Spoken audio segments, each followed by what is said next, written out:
morning.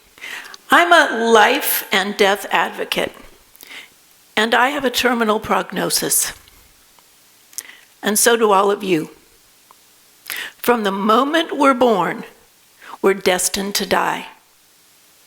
Now, that's not something that most of us want to think about, and it's certainly not something that many of us are eager to talk about, but it doesn't make it any less real.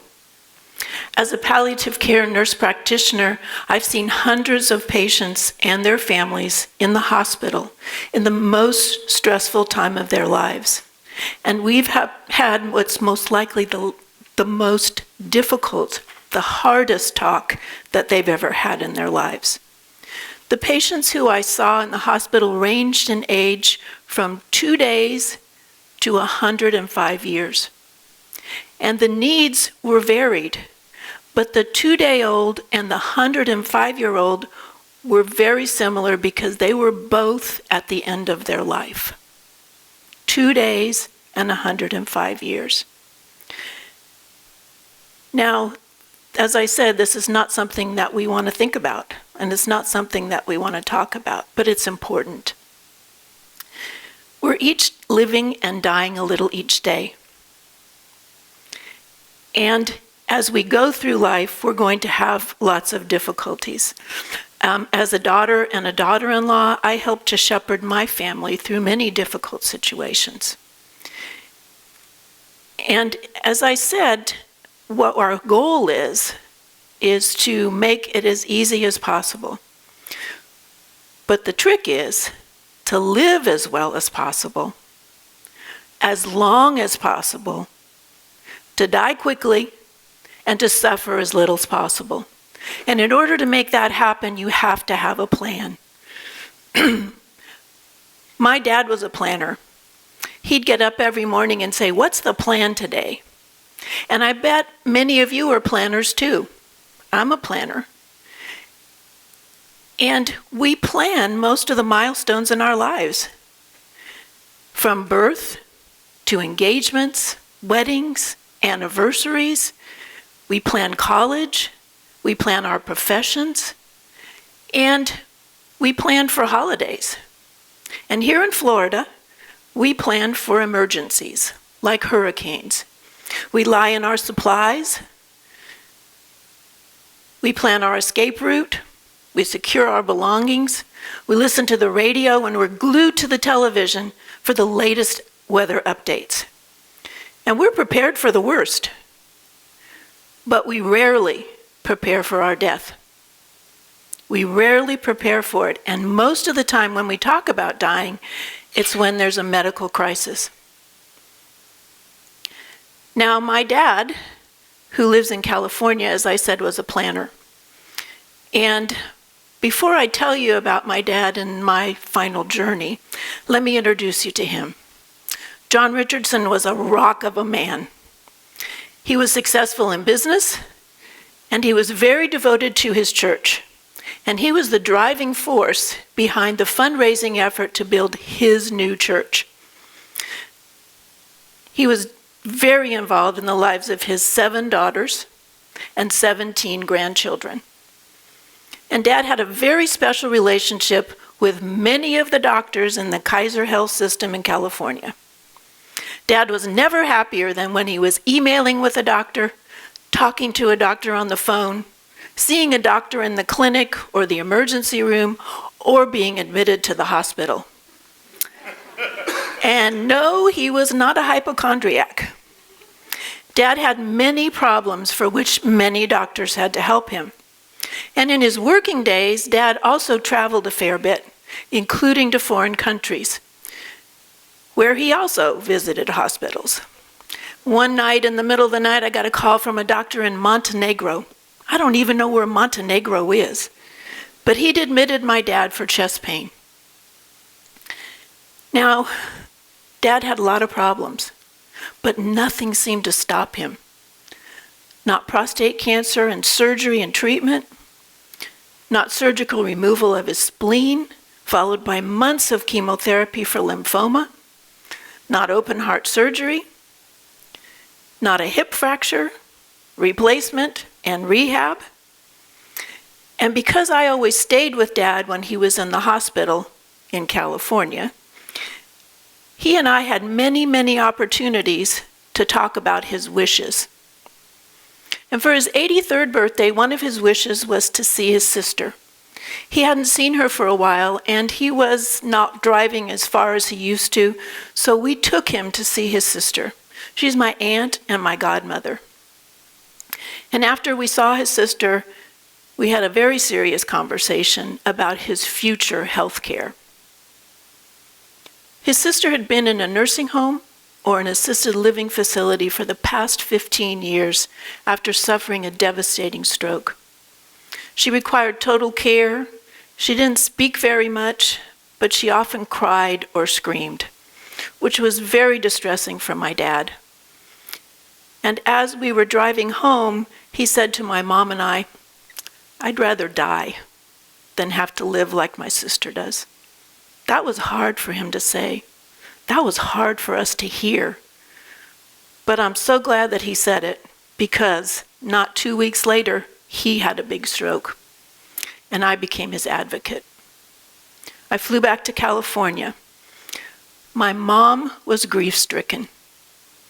She didn't understand what the doctors were telling her. And though they spoke English, they used medical jargon that she just couldn't grasp. And when they showed her the CAT scan of Dad's brain and pointed out the areas that were damaged, she was clueless. The whole family was in distress. Dad couldn't speak, he couldn't move the right side of his body, and he could no longer swallow.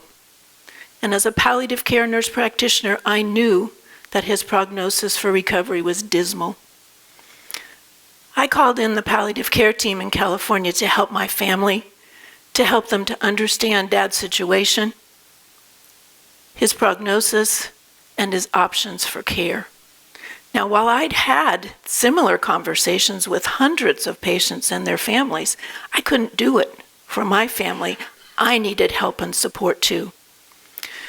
We sat down, the 7 daughters, most of our husbands, and many of the 17 grandchildren.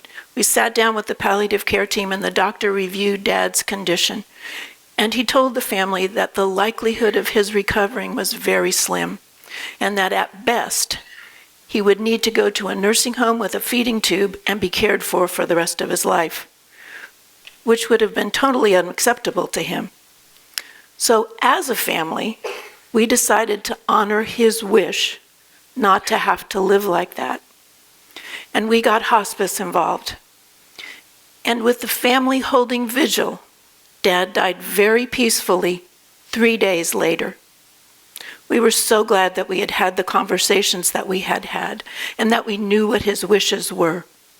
It's important to talk. Not 3 years later, we got another phone call from California, this time from my mother-in-law, Dorothy.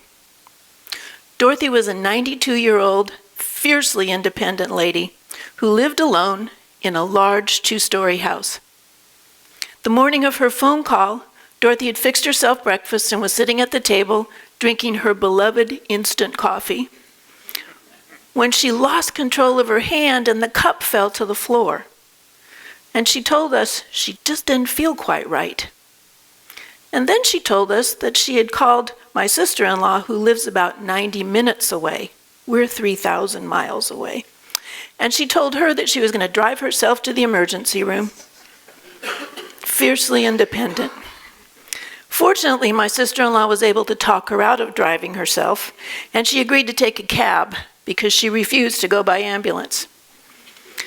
Now, by the time that my sister-in-law got to the hospital, they'd done most of the tests, and the neurologist had reviewed a CAT scan with Dorothy and told her that the CAT scan of her brain revealed a good-sized tumor and that she would be admitted to the hospital.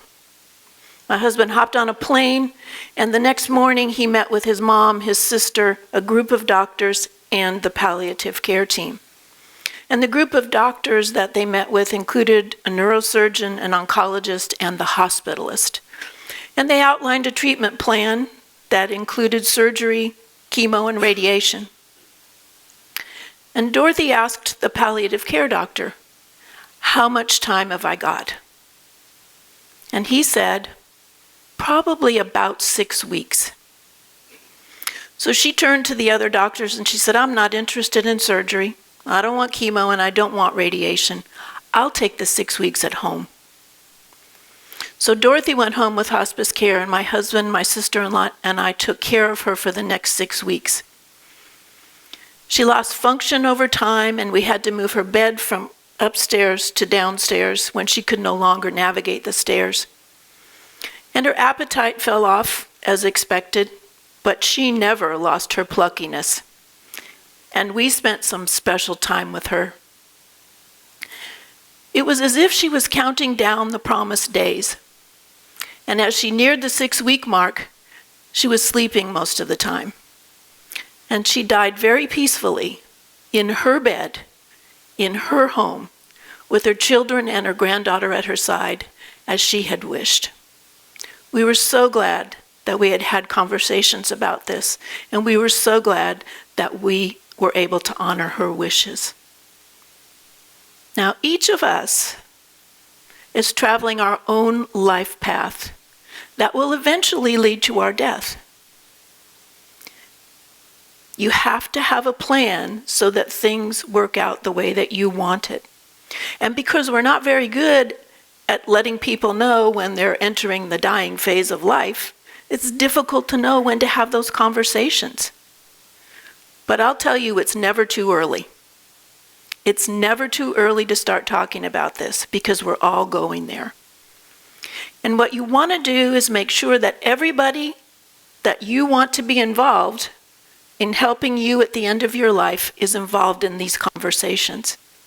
It should include your doctor, family, friends, neighbors, church members, whoever you want to be involved. And you should make it very clear what's an acceptable quality of life for you. These are things that we think about every day. What's acceptable to you? How do you want to be cared for? Where do you want to be cared for? And you should designate a person who can speak for you in the event that you're unable to speak for yourself.